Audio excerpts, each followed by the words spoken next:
Welcome to our channel, all friends. If you are new to my channel, please subscribe my channel and press the bell icon to stay update for new videos. Thanks. Let's start new video. I had always been a lover of beauty. I would make friends with charming girls and those with even the slightest ordinary appearance. I wouldn't even talk to. I couldn't bear unattractive faces, and I would close my eyes as if there were wounds in them. I don't know why I had such a dangerous tendency, even though appearance is something created by Allah. Just because someone's face isn't beautiful doesn't necessarily mean their heart isn't beautiful or their character is bad. True beauty lies in good character. My mother often used to say, "God knows what will happen to this girl. If she doesn't find a handsome groom, I fear she may ruin her life." My mother was right. In my ignorance and lack of wisdom, I ended up ruining my life just for the sake of physical beauty. At that time, I was studying in matriculation when a proposal came for me from Salim, my father's distant cousin's son. My parents thought that my education should end because if a girl is educated too much, her marriageable age passes, and good proposals stop coming. In my parents' eyes, Salim was a perfect match. He had topped in CA and was now in a high position with a good salary.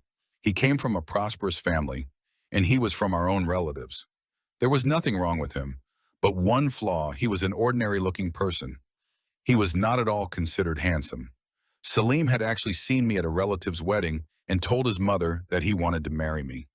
His mother came to our house to ask for my hand in marriage, and my parents agreed.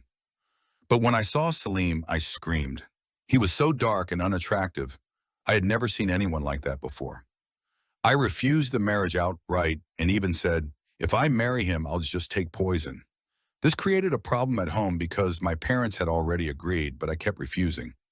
My mother was trying to convince me, saying, "He's not that bad looking. He's a bit dark, but his features are good. Most boys look like him. You shouldn't focus only on looks. Look at his qualities. You won't find such qualities in anyone else. He is a very decent boy. He will take care of you." He himself came and asked his mother to bring the proposal. They have everything in their house. What else do you want? But how could I pay attention to my mother's words? In my eyes, it was Gulfam who had taken up all my thoughts. Gulfam was a boy who lived in our neighborhood. He was in his third year when his father passed away, and he left his studies. Now he frequently visited the general store in front of our house, as he was friends with the son of the store owner.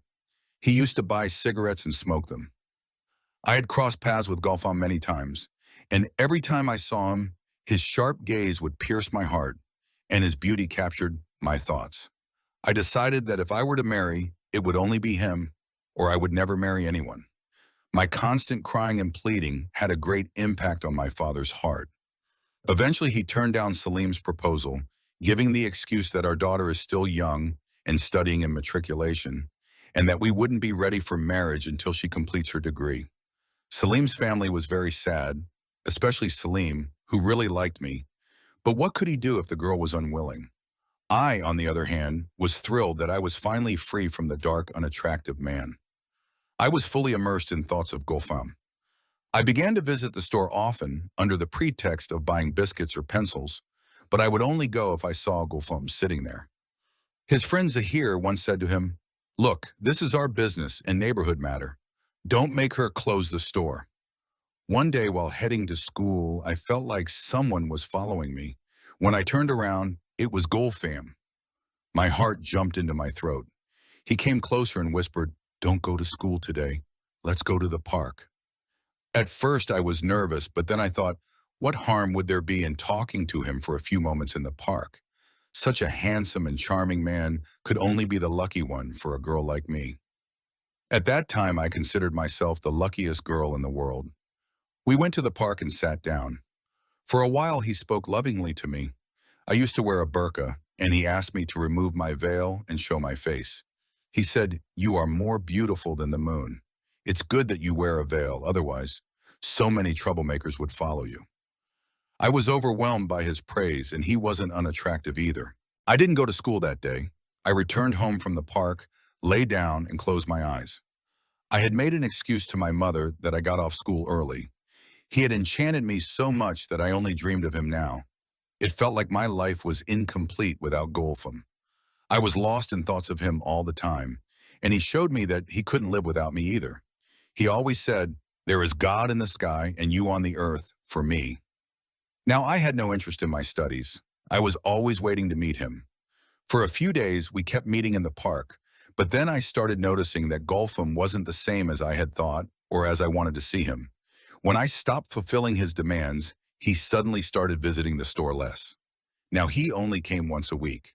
He created so much distance that I started getting anxious.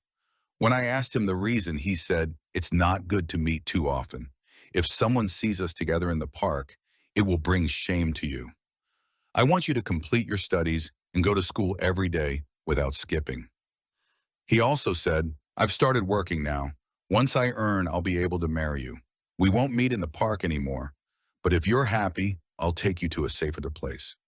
Distance only increased my restlessness, and that's a fact. I started calling him repeatedly, and he would say, "Be patient. We'll meet someday." One day while I was sitting in sadness thinking of him, my phone rang. It was Golfam. He said, "Meet me now. I need to talk to you." I was restless and immediately made an excuse to my mother that I was going to a friend's house and left the house. At the corner of the street, he was waiting for me. Today, he had brought a car. When he saw me, he opened the door, and I quickly sat on the seat next to him. He remained silent for 10 minutes while driving, and I kept silent, waiting for him to speak. Then he stopped the car in front of a house and said, "Let's get out and talk here." The house was empty, no one was there, but I was foolish and trusted him, walking inside without hesitation. He continued talking for a while, and I listened to his sweet words.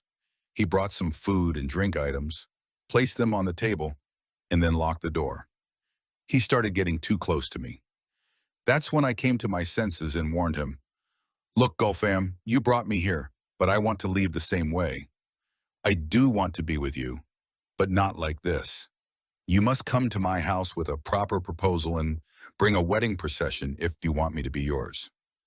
Seeing my stern tone and upset mood, he moved away and sat on the sofa in front of me. After a while, he said, "Okay, fine, get up. I'll drop you home now before you lose your way and it gets too late." He dropped me home and left.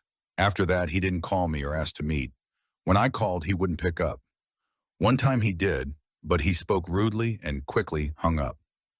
This situation was causing me a lot of distress. I sent a message through his friend Zahir, and Golfam called me. He said, "It's not good for you to send messages through someone. Don't ever send any message through Zahir again. You never loved me anyway, and that's why you rejected me that day." His words started hurting my heart, and I didn't like them at all. So I stopped calling him.